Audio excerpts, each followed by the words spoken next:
The purpose of Wealth Talk is to educate, inform, and hopefully entertain you on the subject of building your wealth. Wealth Builders recommends you should always take independent financial, tax, or legal advice before making any decisions around your finances.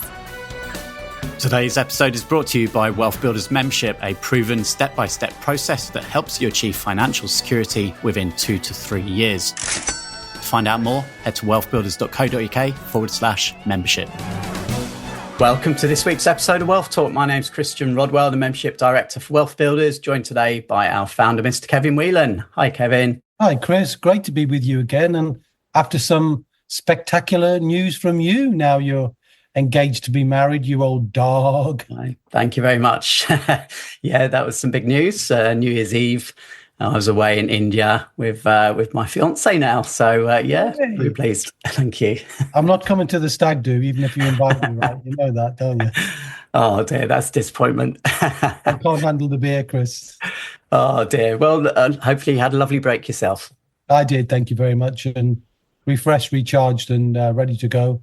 And, of course, it's the first one we got together, right? Because last week, the podcast was really something different, which was unusual, right? So you might as well explain what that was. We ran the replay of a webinar we hosted a couple of weeks ago, which, how to create multiple income streams and break free from the time for money trap. We shared all about the Wealth Builders Academy and how we help our members to achieve financial security within 3 years. And I'd Defined as? Financial security, yes. Well, financial security being the amount of money that you need right now as a family to cover all of your essential outgoings on a monthly basis. Yeah, and if you've got an income stream, or better still, multiple income streams that can generate that for you, essentially you've got time freedom to be able to build that, compound on that even further, so which is the subject of today. But of course, let's welcome our new members. So we're thrilled that a new cohort have joined Wealth Builders, and we're looking forward to working with them on the inside. And Chris, as membership director, you've got lots of new things in store for 2025 that are always building and improving on what we've done before. Yes, we absolutely have. And I know our new members are already booking in their welcome calls, and we're preparing their wealth maps as we speak. So great to have you with us. So on the webinar, Kevin, we talked about this concept, and I'll let you introduce this because it's perhaps a term not commonly referred to. We've done a podcast before on the subject of compounding, and I guess you could showcase that, Chris, and highlight that in the show notes. But we made reference on the webinar to an Einstein quote. And Einstein is known as kind of a smart sort of a guy, really, a genius, one would argue. The quotation that he uses is really all about something called compound interest. And most people have heard of that, right? So they've heard that if you put some money in, you earn interest on it, and then you leave it to run, for example, for another year, it will be worth more money, and then it stays again for another year, then you've earned interest on top of interest. And everybody kind of knows that. And the quotation says, it's often referred to as the eighth wonder of the world. And although it's very sexist language, he says, he who understands it, well, let's say it's gender neutral, he or she who understands compound interest earns it, and he who doesn't pays it. I'd like to bring it up to speed, really, up to the 21st century, and talk about the concept which is more dear to us and Wealth Builders, which is called compound income. And it's much more powerful than compound interest. Interest is incremental. Compound income has the power to be exponential. And that's about speed.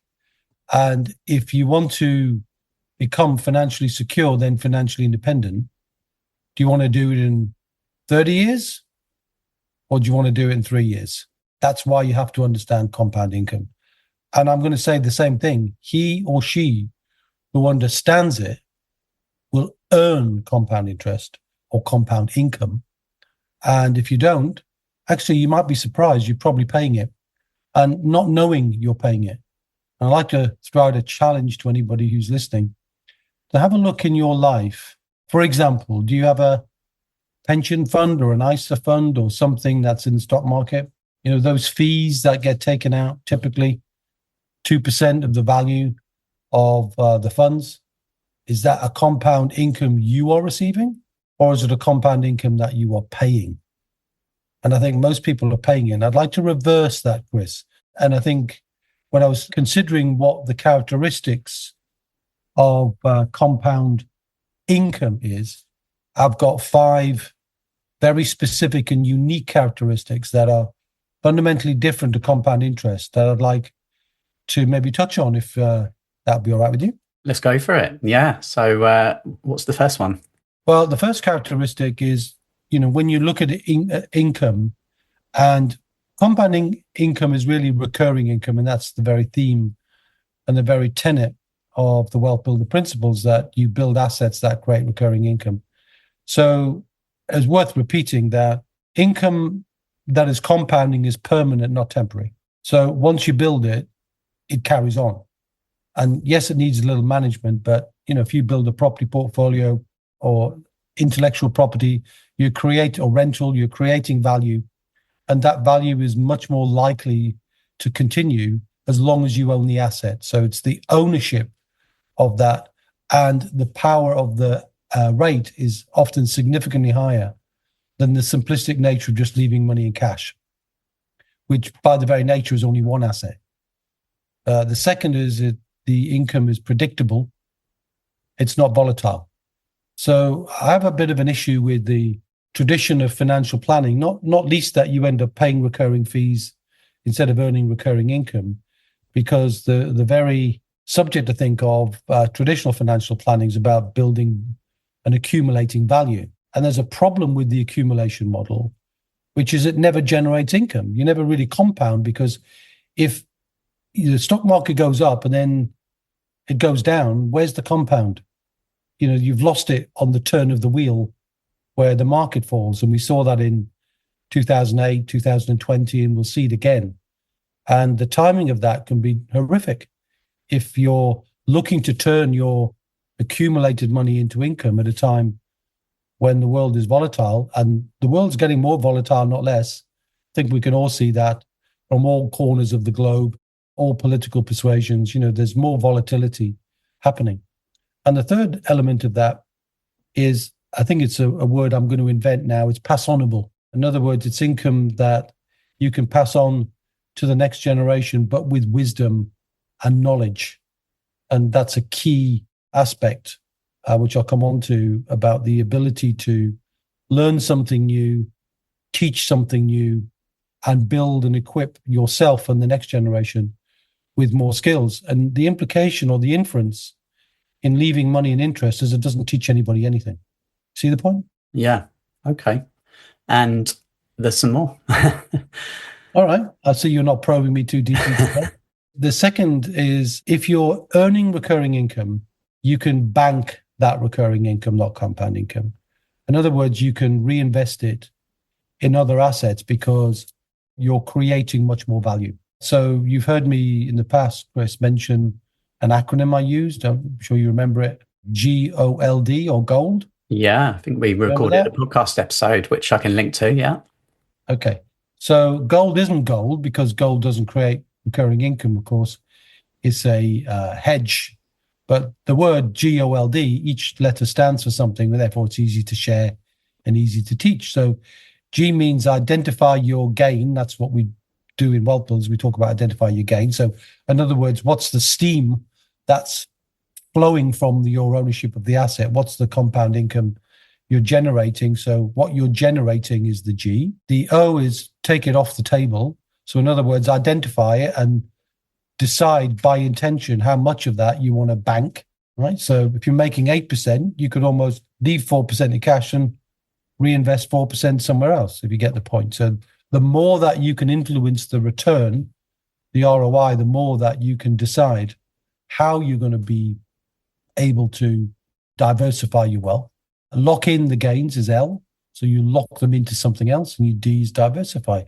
So if you understand the pillars, and most people who follow the podcast, Chris, will know there are 7 pillars, 7 unique and only 7 assets you can use to build wealth. And all these years later, there's still not number 8, and it's not appearing anytime soon. So you can use that money and reallocate it into any of the pillars that particularly appeal to you, which therefore gives you greater diversification, which means the more streams of income you've got, the safer you are. And fundamentally, to me personally, Chris, wealth is about creating certainty in a world that fundamentally isn't. Because then if you're safe, you're confident. If you're confident, you can build things, you can take risks. And if you're confident, you can pass on that confidence and that knowledge, knowing that you're building on good foundations. You're not just hoping for something. And the problem with interest, of course, is we saw a long time ago now, it seems, 5-6 years ago, interest rate was zero. How do you get compound interest when the interest rate is zero? But when the interest rate is zero and you're not compounding, there are many, many other ways that you can generate income. So I think it's this richness and diversification of wealth building assets that you can compound and start to spread the value and the gain in different places to make yourself even safer still. Yeah, very good. And I guess if we're applying that to our 7 pillars of wealth, and we know that those are most commonly property investing. So profits from properties can then be reinvested to buy more properties. So we're compounding the property income stream. Business profits can be reinvested in more machinery, plant, stock, marketing to increase the revenues there. Likewise, let's say intellectual property. So we have royalties, which can be reinvested again into creating additional intellectual property. Oh, say that word again, Chris. I like that. Royalties, your favorite. I like the sound of that one, yeah. Yeah. And likewise, you mentioned investments there, but of course there are dividend generating investments, which could be reinvested then for further growth. Yeah. And, I like the certainty of that rather than what you tend to get. And I see it a lot when people are not building based on the principle of compound income, is they know that compound interest is too slow. So they try and cheat the process. And how do they do that? FOMO. Oh, I'll go with the latest this or that. I'm not saying what's good or bad as an investment. I never do that. The reason to chase an investment isn't because anything else other than you believe it fits in with your investor DNA, with who you are as a person. You're either building a hedge or you're wanting to diversify your knowledge. But there's been a massive chase in people doing cryptocurrency, for example, without understanding it. If you understand it, that's great. Trading things they don't understand, like Forex and other things, or being rushed into what look like tax privilege vehicles like EISs and VCTs. I'm not going to get into the detail of those, but highly tax geared or tax beneficial investments, but they're fundamentally risky. So people can sometimes, in the search to beat the compound interest, as compound mistakes. And we see so many people make mistakes when they're not sure of the fundamentals. So they're banking on what some guru says or what somebody says down the pub or their brother or sister or whoever says.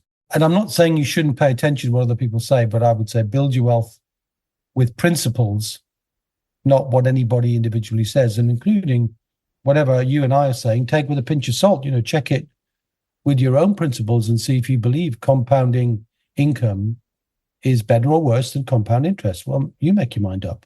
So there are more features than that. And one of those that I really like, Chris, other than the principle of reinvesting and diversifying, is you're building more connections, so that when you build wealth and you're looking at new pillars, based on the culture that we have within Wealth Builders, which we often refer to it as the who, not how culture. How do you make money work? Somebody knows. And if you build those connections, do rigorous due diligence, and we help with that process, then you can shortcut or even see what's happening in other assets that you wouldn't see if you were just doing this entirely online.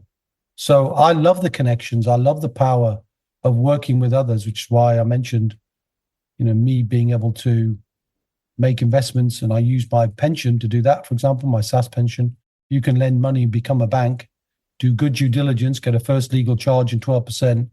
It's a lot better, I think, than leaving it in the bank at 4%. But it suits me.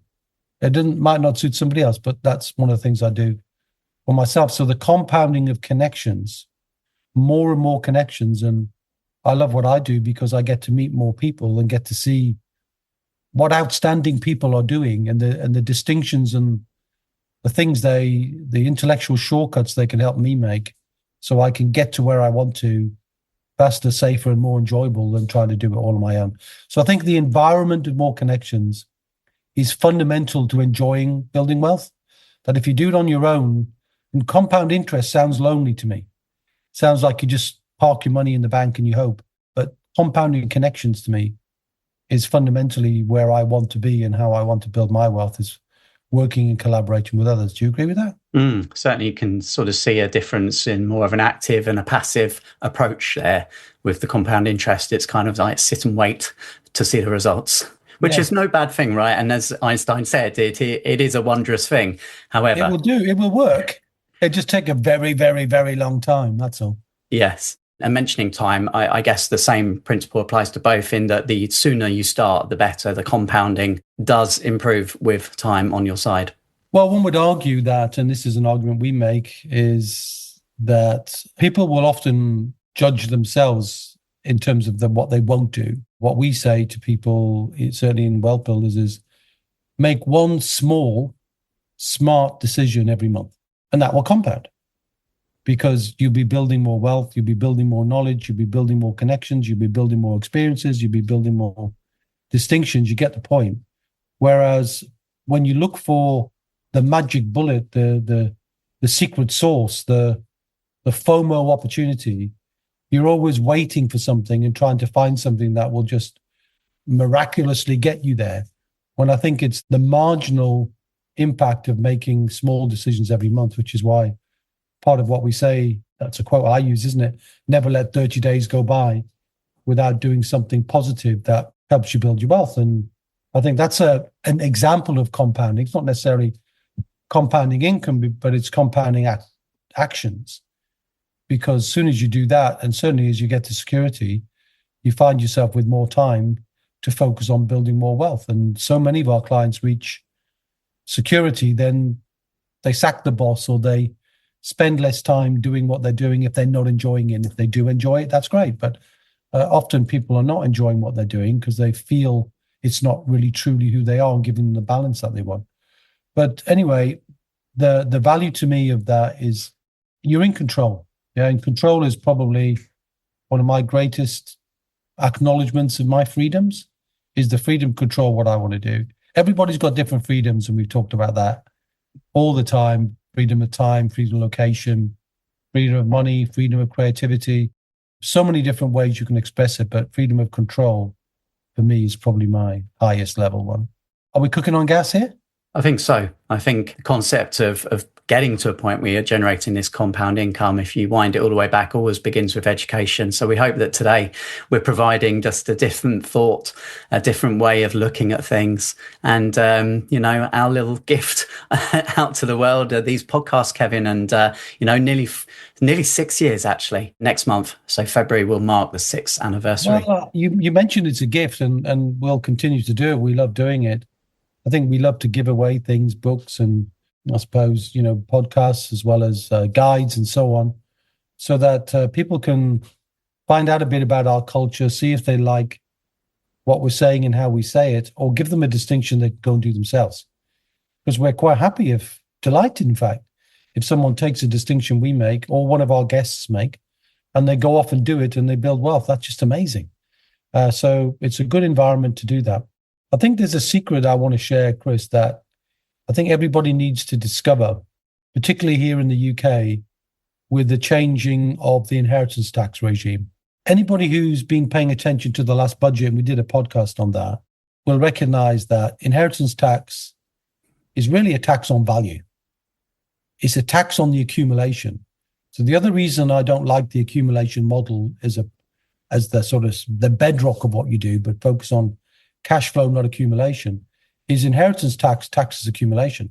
So whatever you leave, it gets taxed based on that and that alone.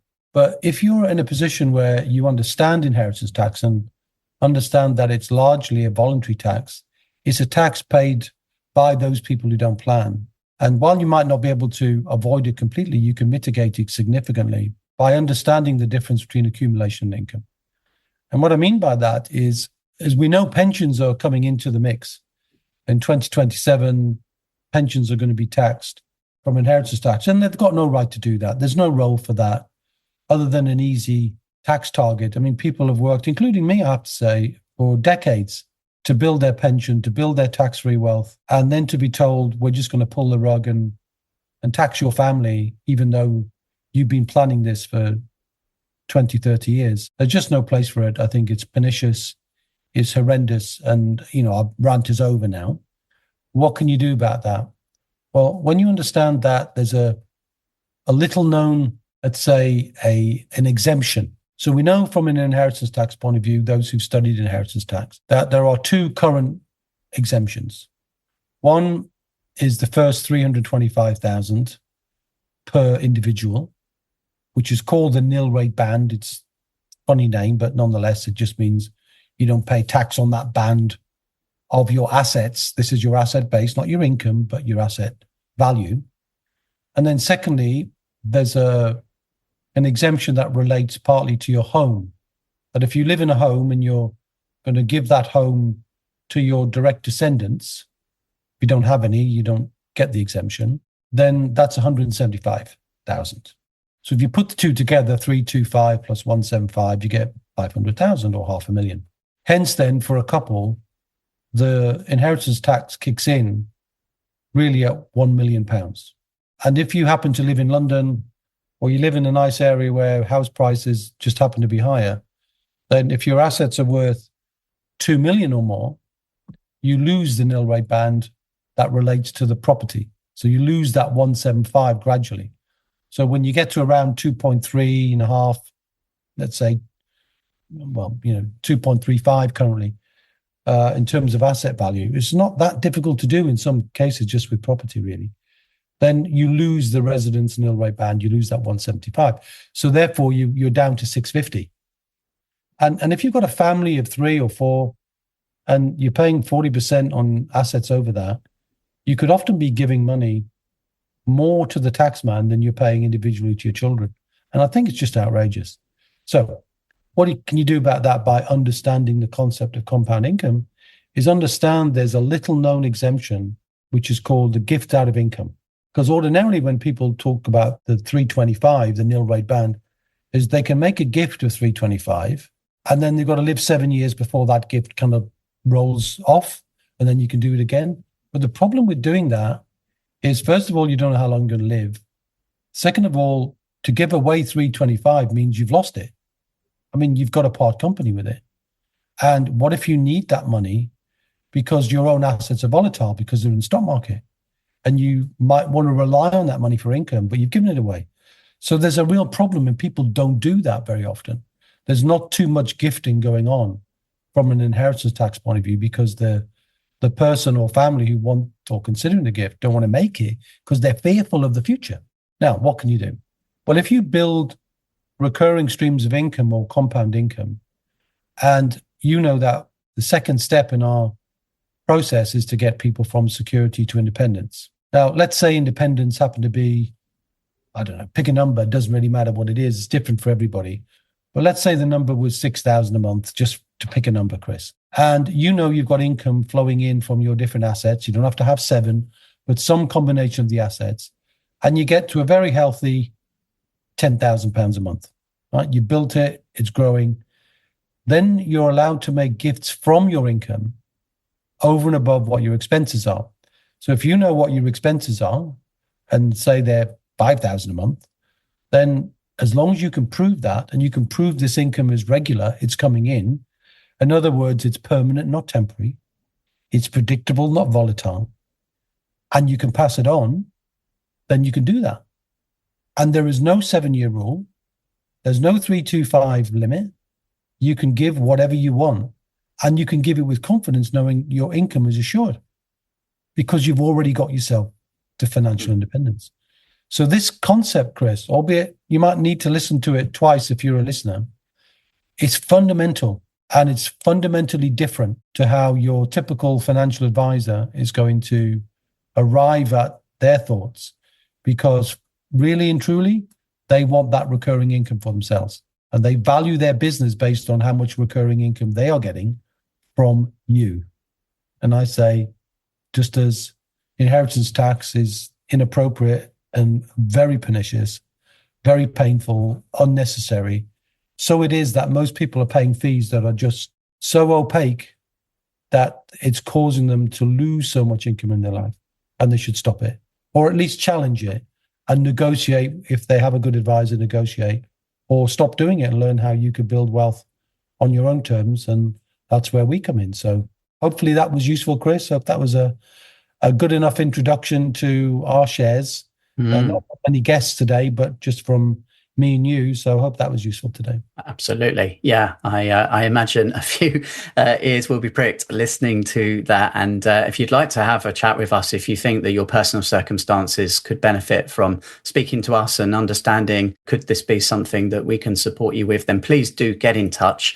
Easy for you to do that. You can either head to the Wealth Builders website and click on the book a call button, which you'll see at the top of the page, or drop us an email, hello@wealthbuilders.co.uk. And our team will respond to you very promptly. So, final thing for me, Chris, is, we love making gifts, as we said. So if you're a regular listener and you've tuned in again in 2025, do subscribe to us, do like us, do tell other people about us so that we can continue this good work, because we're doing it in a bit of a vacuum, aren't we, really? We're talking to ourselves and putting it out in the real world. And we need some feedback to make sure, are you enjoying it? Is there something you would like us to dive deeper into? So interact with us. Let's compound that relationship and make a connection with us if you haven't. So don't just listen innocently and as a bystander in the process. Get in touch, because we'll create something for you, or we'll create something that perhaps we can connect you to somebody to help you on your journey too. So do something more than just listen. Yeah. Compounding action is more important than just listening. Hit that share button right now. Send this to a friend. And Kevin, we'll be back same time, same place next week. We will indeed. Until then, my friend, see ya. We hope you enjoyed today's episode. Don't forget that we are constantly updating our resources inside the Wealth Builders membership site to help you create, build, and protect your wealth. Head over to wealthbuilders.co.uk/membership right now for free access. That's wealthbuilders.co.uk/membership.